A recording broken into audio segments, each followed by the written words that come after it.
Bueno, les invito a abrir sus Biblias allí donde usted está. Busque la palabra del Señor en el Evangelio de Juan. Juan capítulo 21. Juan capítulo 21, del versículo 15 en adelante. Y vamos a leer la palabra del Señor. Dice así: Cuando hubieron comido, Jesús dijo a Simón Pedro: Simón, hijo de Jonás, ¿me amas más que estos? Le respondió: Sí, Señor, tú sabes que te amo. Él le dijo: Apacienta mis corderos. Volvió a decirle la segunda vez: Simón, hijo de Jonás, ¿me amas? Pedro le respondió: Sí, Señor, tú sabes que te amo. Le dijo: Pastorea mis ovejas. Le dijo la tercera vez: Simón, hijo de Jonás, ¿me amas? Pedro se entristeció de que le dijese la tercera vez: ¿me amas? Y le respondió: Señor, tú lo sabes todo. Tú sabes que te amo. Jesús le dijo: Apacienta mis ovejas. De cierto te digo, cuando eras más joven, te ceñías e ibas donde querías, mas cuando ya seas viejo, extenderás tus manos y te ceñirá otro y te llevará a donde no quieras. Esto dijo, dando a entender con qué muerte había de glorificar a Dios. Y dicho esto, añadió: Sígueme. Acompáñeme orando. Padre celestial, es tu gracia y tu misericordia, Señor, que nos permite una vez más poder escuchar tu voz a través de tu palabra. Oh Padre amado, bendícenos hoy. Usa a tu siervo, Señor, en esta mañana. Santo Espíritu, enséñanos y hoy redargúyenos también. Abrimos nuestro corazón, Señor, a tu palabra, para que nos hagas entender lo que hoy necesitamos saber. Ponemos, Señor, nuestra voluntad en aprender y decidir obedecerte, Señor, hoy tus mandatos.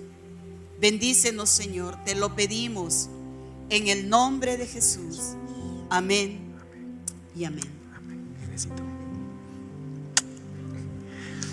Buenos días, amada iglesia del Señor. A los que están aquí de manera presencial también nuestro abrazo y nuestro saludo, y también reafirmar que todavía estamos respirando aniversario y por lo tanto hay una especie de atmósfera todavía de fiesta que se vive aquí, y yo sé que también allá en donde usted se encuentra. Este énfasis que estamos nosotros trazando tiene que ver con unidad en el amor de Dios, y nos corresponde el día de hoy hablar sobre el amor de Dios en el libro del Evangelio de Juan. Hay una corrección ahí en el título: el amor de Dios en el Evangelio de Juan, o el amor de Dios en Juan. El texto que leyó mi esposa es confrontativo para todos los que tarde o temprano o alguna vez lo hemos leído o hemos sido confrontados. Hay preguntas que tarde o temprano nos van a hacer a nosotros. Ahora que mi esposa estaba leyendo, recordé que hace muchos años atrás, cuando éramos novios, ella me hizo una pregunta que no me olvido, porque fue una pregunta confrontativa. Fue corta, profunda y también dio buenos resultados. Estábamos tomando un aperitivo en aquel entonces, y ella hizo una pausa, me miró y me dijo: ¿realmente quieres casarte conmigo? Al siguiente mes le estaba pidiendo la mano. Y hoy tenemos 25 años de casados. Hay preguntas confrontativas. Y yo no sé qué pregunta le han hecho a usted en algún momento, pero lo cierto es que tenemos que estar listos para lo que Dios pueda hablarnos en esta mañana, porque Dios también tiene una pregunta que hacerle a usted. Así que, como decimos nosotros, si está usted listo, escriba allí en la barra de comentarios: listo, lista y nos concentramos entonces en este abordaje que tiene que ver con el amor de Dios en el Evangelio de Juan. Como dije, tarde o temprano seremos confrontados con alguna pregunta trascendente. Pero las preguntas más trascendentes son las preguntas que Dios nos hace de manera personal. Tarde o temprano Dios nos va a confrontar. Y la pregunta que salta a la vista en el capítulo 21 que leyó mi esposa es la pregunta: ¿me amas? Una pregunta personal, es una pregunta directa, es una pregunta que exige también respuesta. Pero ese tipo de palabra, ese tipo de pregunta es una pregunta que puede muchas veces constituirse solamente en una frase romántica o bonita. Jesús te ama, Dios me ama. Y puede sonar hasta románticamente bonito. Pero en el fondo, esta pregunta, ¿qué demanda de nosotros? Porque yo puedo decir, Dios me ama, ¿y qué? O alguien puede decir, Dios me ama, ¿y qué? Porque las preguntas del Señor tienen connotaciones, tienen trascendencia y nos obliga siempre a hacer algo al respecto. Por eso es que no se trata solamente de exclamaciones bonitas, no se trata de frases bonitas, no se trata de repeticiones que podemos ir diciendo por allí o escribiendo en los portales, porque tiene que ver con nosotros. Por eso es que la palabra de Dios no nos da esta opción. La palabra de Dios, la Biblia, nos dice entonces que el amor de Dios no es condicional, es incondicional. Y por lo tanto, frente a esta confrontación, yo soy responsable de esa demanda. El apóstol Juan, que es el apóstol que dice la Biblia, el que amaba a Jesús, el apóstol amado, es, por así decirlo, el campeón del amor. El Evangelio de Juan fluye en amor en el Nuevo Testamento. Y por cierto, la palabra de Dios en toda su extensión grita, habla, proclama del amor de Dios en diferentes sentidos. Dicen los historiadores que cuando el apóstol Juan ya estaba viejito, como usted, como yo, y ya estaba en el último trecho de su vida, cuando él subía a predicar, lo que predicaba siempre era sobre el amor de Dios. Predicaba el mismo mensaje vez tras vez. Y no es porque tenía lagunas mentales, no es porque ya estaba en las senilidades de su vida y no tenía más que decir.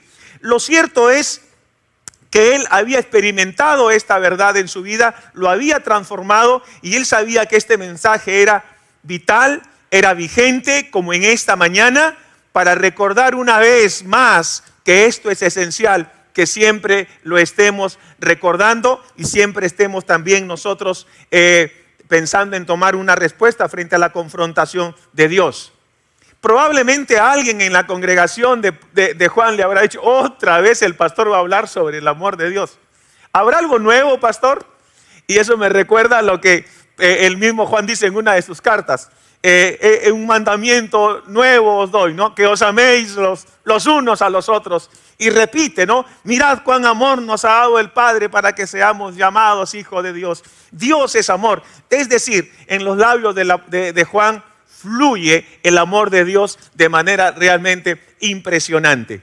Ahora, cuando vamos al capítulo que queremos, quisiéramos mirar un ratito el contexto para poder ubicarnos bien en este capítulo.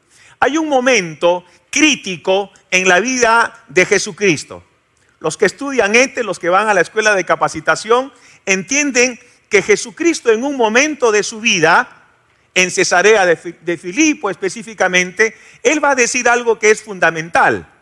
Les va una vez más a recalcar a los discípulos que el plan de su vida ya está por terminar y por lo tanto dice, es necesario que yo vaya a Jerusalén, año de pasión. Es necesario. Y voy a ir a Jerusalén porque se tiene que cumplir allí el móvil predominante del propósito para el cual yo he venido aquí a esta tierra. Esto marca una etapa diferente en la vida de Jesús y marca una etapa diferente en la vida ahora de otro discípulo a quien Jesús amó, que es el apóstol Pedro. Y resulta que cuando Jesús dice, es necesario que yo vaya a Jerusalén y ahí voy a ser maltratado, voy a ser escupido, me van a crucificar, me van a acusar falsamente, Pedro está escuchando y parece que en su mente él no concibe esta realidad. ¿Recuerdan ese episodio? Entonces Pedro lo llama aparte y le dice, Señor, creo que no está bien lo que estás diciendo, porque en el concepto de Pedro esto no debería suceder. Pero el Señor Jesús le dice, es necesario, traza una línea central, es necesario. Pedro no entiende, Pedro no comprende y trata, como dice la Escritura, de reconvenirle, hacerle entrar en razón a Jesús de que lo que está diciendo realmente no debería decirlo, que necesita precisarlo de otra manera. Y resulta que luego vienen unos acontecimientos interesantes. Previo a esto viene la cena, Jesús está con los discípulos y Jesús vuelve a hablar. Él es la autoridad y les dice, ustedes se van a escandalizar de mí, ustedes se van a apartar, uno de ustedes me va a negar. Y Pedro dice, Señor, aunque todos se escandalicen, aunque todos se vayan, yo no. Él sigue en su pensamiento obcecado. Él sigue pensando que lo que Jesús está diciendo como que no tiene peso ni tiene un sustento. Él piensa que tiene la razón. Y cuando dice Pedro, aunque todos, refiriendo a su equipo de trabajo, se escandalicen, yo no, se está comparando. Y esa es una comparación de tipo soberbio. Es decir, el apóstol Pedro está entonces aquí emergiendo como un tipo soberbio, altanero, automotivado, autosuficiente, que empieza a hacer una serie de desaciertos a partir de allí. Luego Jesús le dice, mira Pedro, antes de que el gallo cante tú me vas a negar 3 veces. ¿Y qué dice Pedro? Señor, yo estoy dispuesto a ir a la muerte por ti, voy a morir por ti, estoy dispuesto. ¿Cómo se llama eso? Autosuficiencia, soberbia. Vamos al otro episodio y Jesús le está diciendo a sus 3 íntimos, yo le puse ahí, los invita a la noche de clamor, los invita a orar, los invita a poder ir al Getsemaní para orar. Y Pedro, en lugar de orar, lo que hace es dormir. Él es indolente a la oración. Él está pensando en sí mismo y pensando que lo que está haciendo es razonable. Esa es soberbia, es obcecado, es terco, es porfiado. Y luego lo vienen a apresar a Jesús en esa madrugada, entonces él saca la espada y conocen la historia, porque él dice, tengo que defender al maestro. Y Jesús le dice, guarda tu espada, Pedro. Entonces Pedro tiene episodios de desacierto tras desacierto tras desacierto. Jesús finalmente es crucificado y al tercer día, como lo dijo, resucita. 7, 8 días después está Jesús aquí en este capítulo 21. Ahora entramos al capítulo 21. Miren, los discípulos están en Galilea. Jesús le dice, nos vemos en Galilea.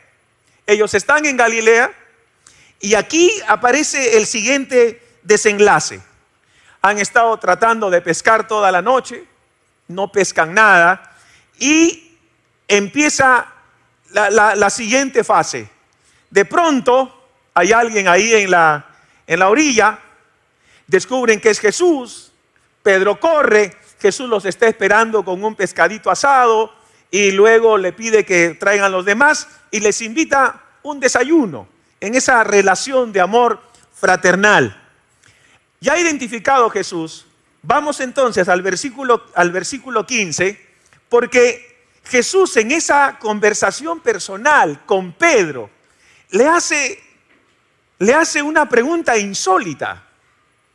Cuando mi esposa me dice, ¿y realmente piensas casarte conmigo? ¿Sí o no? Dios mío.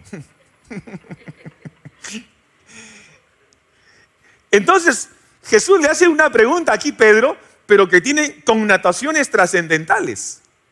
Y la primera pregunta que le hace está en el versículo 15, y yo le he puesto ahí, es una pregunta de comparación. Y Pedro está con Jesús, y note usted que Galilea es un escenario donde Jesús empezó su ministerio. Ahí Él llama a los primeros discípulos, está Pedro, está Juan, es como que los lleva al inicio. Y en ese escenario, el Señor Jesús, sabia e inteligentemente, le hace la siguiente pregunta. La primera pregunta que le hace a Pedro aquí es, en este primer escenario, versículo 15. Cuando hubieron comido, Jesús dijo a Simón Pedro: Simón, hijo de Jonás, ¿me amas más que estos? Le respondió: sí, Señor, tú sabes que te amo. Él le dijo: apacienta mis corderos. Primera pregunta, que es una pregunta de comparación. ¿Me amas más que estos? Note el escenario. Es Galilea, el comienzo del ministerio. Pedro seguramente recordó que ahí Jesús lo llamó. Ahí caminó Pedro sobre las aguas. Hay una serie de recuerdos que vienen uno tras otro, pero Pedro se siente fracasado. Pedro siente que ha fallado. Pedro ya no tiene la fuerza para poder decir, como lo decía al inicio: no te voy a dejar, voy a seguir. Pedro es un hombre que espiritualmente siente que la malogró, se siente mal. Emocionalmente él siente que todo terminó. Pero ahora aparece Jesús y le hace esta insólita pregunta: Pedro, ¿me amas más que estos? Es como queriendo decir: ¿recuerdas cuando dijiste, aunque ellos se escandalicen, yo no? Bueno, ahora yo te pregunto, ¿me amas más que ellos? Y la respuesta de Pedro sigue siendo una respuesta escueta, corta. Y aquí en esta pregunta el Señor no le está reclamando. No es una pregunta de reclamo. No le dice: Pedro, ¿qué pasó? No es una pregunta que implica reproche. No le dice: Pedro, y todo lo que te enseñé durante estos 3 años, mira, aquí en Galilea caminaste, yo te di la mano, aquí hice el milagro para que pesques más. No le está reprochando, no le da un sermón largo, magistral sobre lo que es el arrepentimiento y la restauración. Pero aquí el que pregunta directamente es Jesús. El que pregunta en primera persona aquí es Jesús. Y aquí descubrimos algo que es importante: que el amor de Dios, el amor que brota de las Escrituras, que refleja el amor de Cristo, trasciende a cualquier tipo de discusión. No podemos discutir el amor de Dios. El Señor Jesús traza una línea directa. ¿Por qué? Porque de aquí subyace también una verdad que es importante: que el amor de Dios es permanente. ¿Me amas, Pedro? Pedro, ¿tú me amas? Está diciendo entonces Jesús: a pesar de todo, mi amor te sigue acompañando. Esto quiere decir, en pocas palabras: Pedro, aunque tú no me ames, aunque hayas fallado, aunque hayas sucumbido, yo te seguiré amando. La misma pregunta que probablemente Dios nos haga aquí en esta mañana, los que estamos aquí y los que están al otro lado en esa conexión. Jesús le está diciendo: Pedro, tú no necesitas amarme para que yo te ame.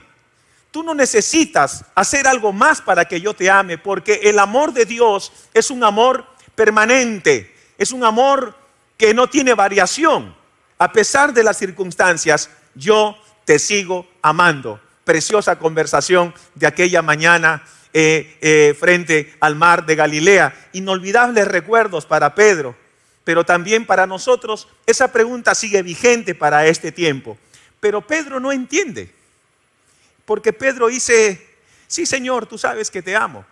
Como probablemente nosotros no entendamos en esta mañana, porque tal vez a nosotros nos cueste entender que aunque hayamos fallado, que aunque hayamos fracasado, que aunque hayamos nosotros alterado el camino y nos hemos vuelto soberbios y nos hemos vuelto tal vez autosuficientes y después estemos lamentando nuestro fracaso, el amor de Dios no cambia.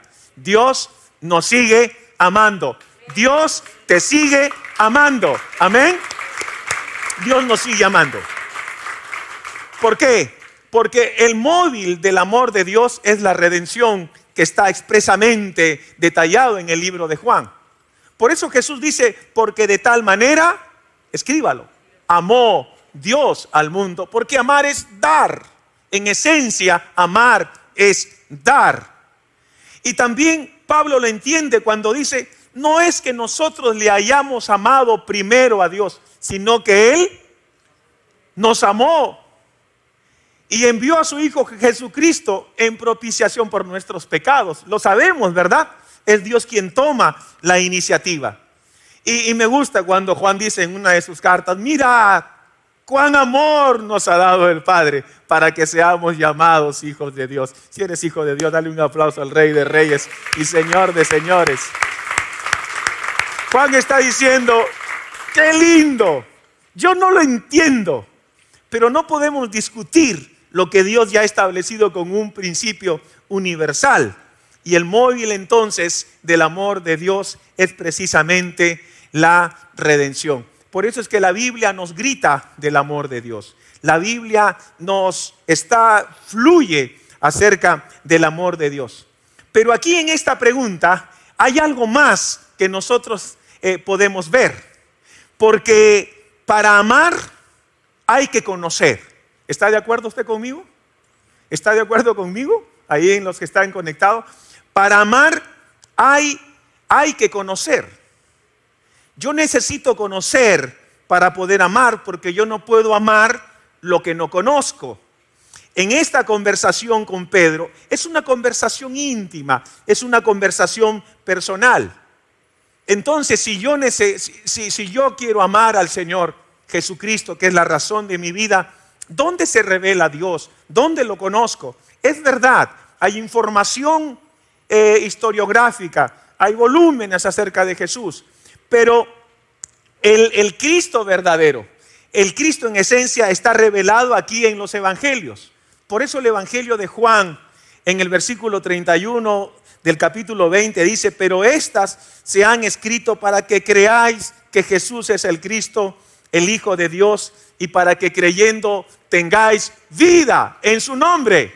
Es decir, esta es la revelación. Yo voy a conocer a Jesús en la medida que yo hurgue en el evangelio la persona de Jesús, y eso me va a permitir establecer una relación personal con Él. Yo puedo tener un concepto acerca de Jesús, puedo saber algo de la doctrina de Jesús, puedo repetir frases acerca de Jesús, puedo escribir acerca de Jesús, pero si no hay una relación personal, si yo no conozco a este Jesús revelado en las Escrituras, de nada sirve.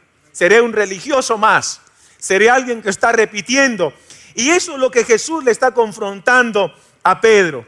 Por lo tanto, yo tengo que amar a Cristo como si estuviera hoy aquí a mi lado. Tengo que amar a Dios como mi Dios personal, con quien tengo que compartir todos los días, que sé que me acompaña todos los días, que está a mi lado. El día que nos asaltaron, las palabras que yo clamé en aquella tarde es: Jesús, sálvame. Porque yo también creo que nuestro Dios es un Dios personal, a quien podemos recurrir, porque está presente, está cerca. Por eso yo tengo que amar a Dios como quien está a mi lado. Ese es el Dios personal y esa es la relación personal que Dios quiere que nosotros establezcamos con Él. Entonces, cuando la presencia de Dios es real en nuestras vidas, entonces mi vida cambia. Cuando la presencia real es consciente en mi vida, entonces todo lo que yo hago va a tener una motivación realmente trascendente. Cuando yo sé que Dios es mi Dios personal y no es solamente una imagen extraña, entonces yo puedo valorar y puedo proclamar y puedo correr con esta verdad por todos los rincones del mundo. En esta mañana estamos adorando a un Dios personal, ¿sí o no, hermanos? Un Dios que no se ha ido. Dios está aquí en medio nuestro. Y si Dios dice que donde hay dos o más en su nombre, ahí está, es que Es verdad, es Dios el que lo dice. Por lo tanto, en la presencia de Dios, nosotros podemos encontrar transformación para su vida. Esta es la confrontación con Pedro. Pedro es confrontado. Es decir, Jesús también le está diciendo: Pedro, dime, Pedro, mírame, Pedro, ¿qué soy para ti? ¿Qué soy para ti, Pedro? ¿Soy un concepto? ¿Soy una teoría? ¿Soy una definición? ¿Qué soy para ti? O Pedro, o yo soy para ti alguien que quiere estar contigo, alguien que te quiere abrazar, alguien que te quiere perdonar, alguien que quiere tenerte cerca a ti. ¿Qué soy para ti? ¿Me amas? Esa es la pregunta que en cierta manera el Señor le está haciendo a Pedro y tiene esas connotaciones. Amar a Dios implica amarle de manera personal. Y la pregunta sigue vigente: ¿me amas? Y creo que del lado de Dios no hay duda, porque es categórico. Porque más bien tendríamos que preguntarnos nosotros si nosotros le amamos a Dios a pesar de nuestros fracasos, a pesar de nuestras derrotas morales, a pesar de las veces en las que hemos tenido que llorar amargamente. Y vaya que Dios sí nos sigue amando, hermanos. Amén. Dígale que está a su lado: Dios te sigue amando. Escriba ahí: Dios nos sigue amando, hermanos. Amén. Segunda pregunta que hace aquí, que está en el versículo 16, volvió a decirle la segunda vez. Volvió a decirle: Simón, hijo de Jonás, ¿me amas? ¿Qué tal diálogo? Creo que cuando nosotros los hombres somos confrontados y nos preguntan, no nos quedan palabras. Cuando una autoridad nos confronta, no tenemos palabras, nos volvemos escuetos, somos cortos, no miramos a los ojos, miramos alrededor. Son preguntas incómodas y lo que sale a veces es corto. La última vez que lo confrontó su esposa, la última vez que lo confrontó su esposo, la última vez que tu padre te confrontó, o la vez que tu pastor te sentó y te hizo tal vez las mismas preguntas que Jesús le hizo a Pedro en aquella gloriosa mañana. Y a veces nos quedamos sin respuestas. Y a veces la respuesta más inmediata es tal vez solamente las lágrimas. Entonces, la segunda pregunta tiene que ver con lo personal. En esta segunda pregunta, Jesús indaga sobre el amor personal aquí. La respuesta de Pedro no es extensa, no le da explicaciones extensas. Pero aquí el Señor agrega un término que es diferente. Mientras Pedro responde de manera escueta, el Señor Jesús agrega un elemento importantísimo para hablar acerca del amor. Y esa palabra que agrega es la palabra ágape, que tiene que ver con el amor de Dios, el amor incondicional, el amor que lo da todo, el amor que se gasta a sí mismo para dar, para beneficiar a los demás, el amor que es invariable, el amor que es permanente, el amor que está dispuesto a darlo todo a tiempo y fuera de tiempo. Algunos dicen que en esta pregunta Jesús en el griego le dice agapaos me petros, y suena bonito en ese griego antiguo. Le está diciendo, me agapeas, o sea, me amas con este amor, Pedro. Pero la respuesta de Pedro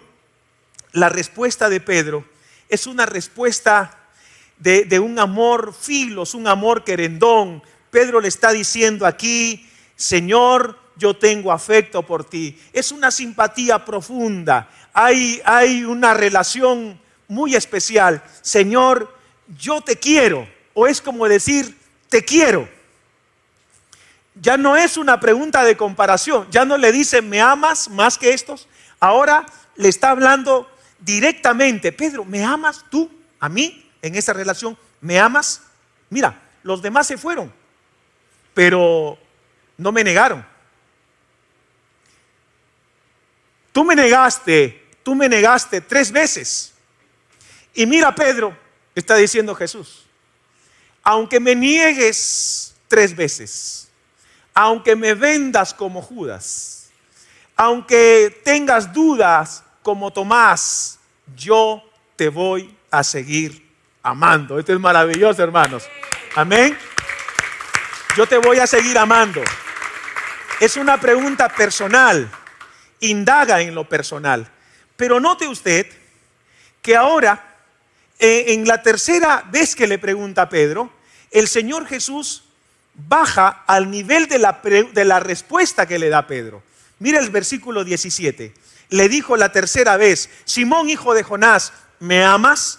Pedro se entristeció de que le dijese la tercera vez, ¿me amas? Y le respondió, Señor, tú lo sabes todo, tú sabes que te amo.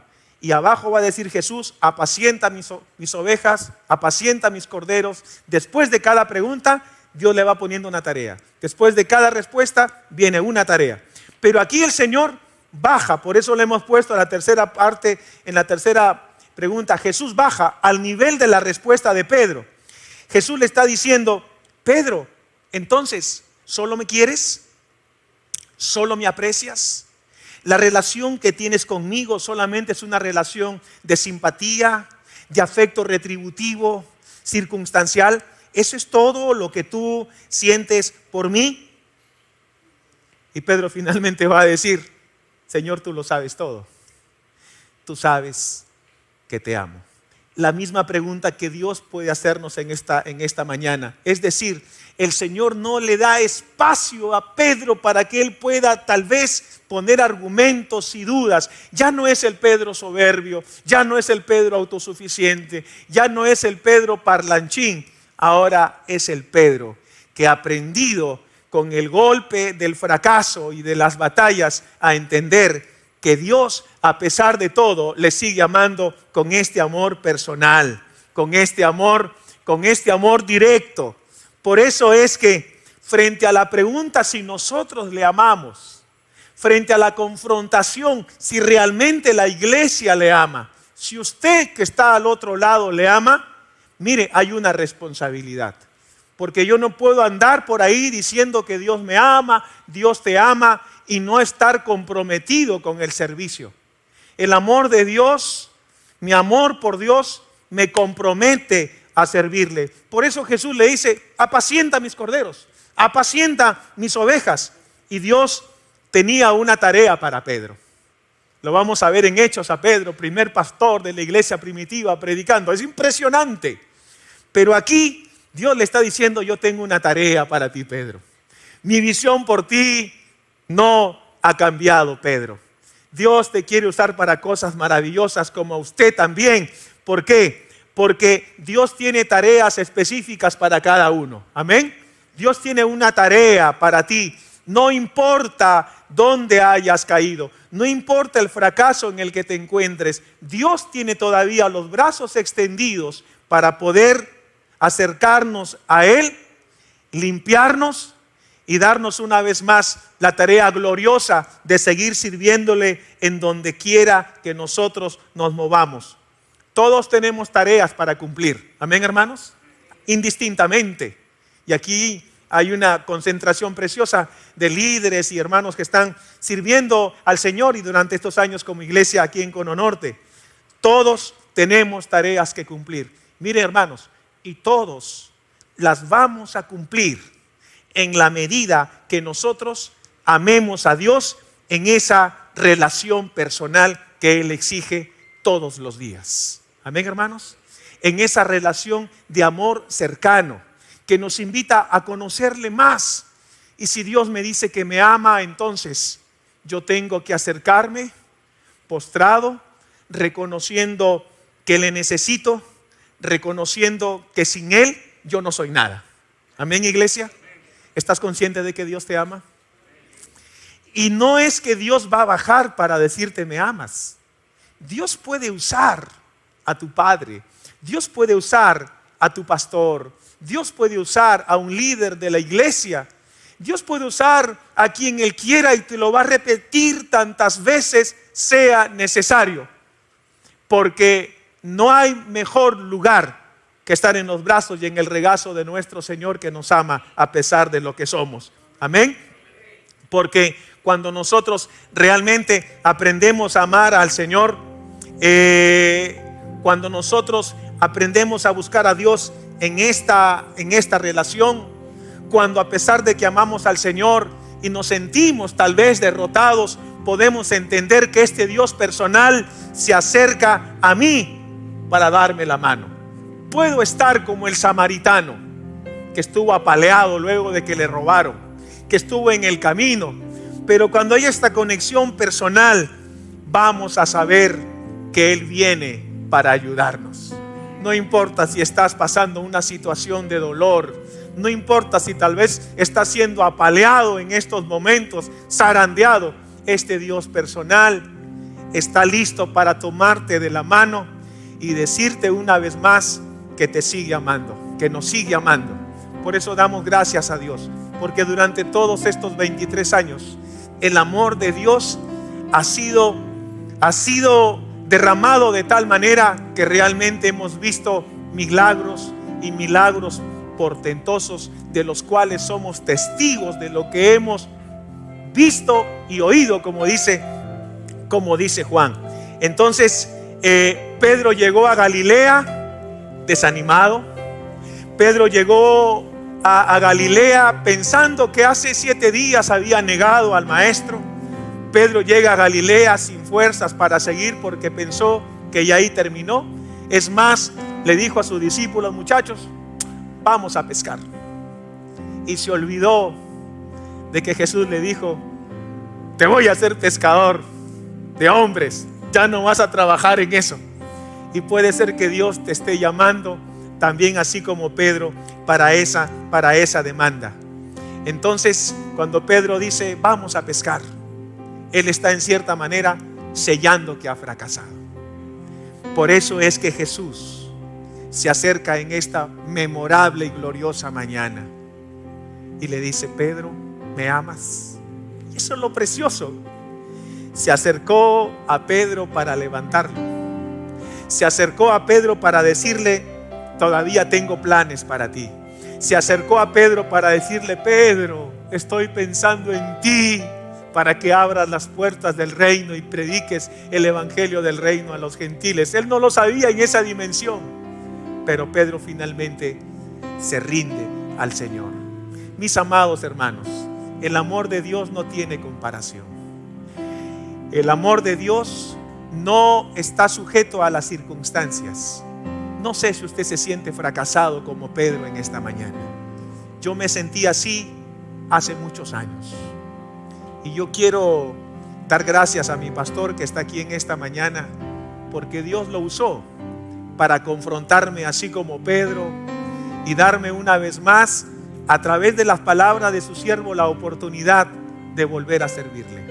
Yo estaba sirviendo en una compañía secular, le estaba dando mi vida, mi tiempo, mis recursos, amaba a esa empresa, pero era un amor que se había bifurcado por otro camino. Dios quiere que le amemos a Él, y el amor de Dios es posesivo. Dios quiere que lo amemos a Él por encima de todas las cosas. Quiero que se pongan de pie, por favor. Y los que están al otro lado, quiero que en esta mañana tú le digas al Señor: sí, Señor, tú lo sabes todo. Tú sabes que te amo. Si te dijeron que está todo terminado, que ya no vale la pena que vuelvas a servir, si piensas que aquí terminó todo, acuérdate que Dios es un Dios de oportunidades y que el amor de Dios no cambia.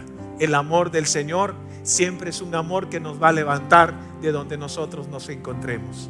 Si usted quiere tener una relación personal con el Señor, esta es la oportunidad para que lo haga. No se trata de conceptos. Usted puede conocer, entre comillas, de Cristo, pero Dios quiere que usted lo conozca de manera personal. Y la única manera es que usted se rinda a Él con todo su corazón. Por eso ahí donde está, dígale: Señor, yo también me rindo a ti. Te necesito, Señor. Te necesito. No entiendo tu amor, pero hoy me rindo a ti. Y si es así, entonces ore con nosotros. Padre amado, te damos gracias. Gracias, Padre, porque tu amor no cambia. Tu amor sigue siendo el mismo ayer, hoy y por los siglos. Y hoy oramos, Señor, por aquellos que tal vez están confundidos, Señor, que piensan, Señor, que porque cayeron, porque fracasaron, porque tuvieron, Señor, tropiezos morales, tal vez tú también ya les diste las espaldas y solamente lo que viene es castigo, juicio y tal vez condenación en el fuego eterno. Amado Dios, tú estás aquí en esta mañana para confrontarnos y decirnos que nos sigues amando, Señor. Y gracias por esta oportunidad que nos das. Y aquellos que están al otro lado, Señor, que nunca tomaron una decisión, Señor, de conocerte a ti, de acercarse a ti, Señor, oramos, Padre, para que en esta mañana, Señor, tu Espíritu los convenza de pecado, de justicia y de juicio. Y ellos puedan venir a ti, Señor, que puedan venir a ti en esta mañana, Señor. Tal vez haya alguien en estos momentos, Dios, que está necesitado, Dios, urgentemente de entender que tú le sigues amando, Señor. Dios, toque esas vidas. Y gracias por los que están aquí, Señor. Gracias porque tu amor nos sigue constriñendo, Señor. Gracias, Padre, por hacernos tus hijos. Gracias, Señor, porque en tu palabra fluye, Dios, este manantial de tu amor. Hoy también queremos decirte como Pedro, Señor: sí, Señor, tú lo sabes todo. Tú sabes que te amamos. Y ayúdanos, Padre, en esa dimensión a disfrutar de los encargos que nos das, Dios. Gracias, Señor, por esta mañana. En el nombre de Jesús. Amén y amén. Hola, gracias por mirar este video. Espero que haya sido de bendición para tu vida. Y por favor no olvides de suscribirte en este canal y darle like si te gustó el video. Y compártelo para que juntos podamos ser de bendición para nuestra ciudad, para nuestra nación y el mundo entero. Que Dios te bendiga.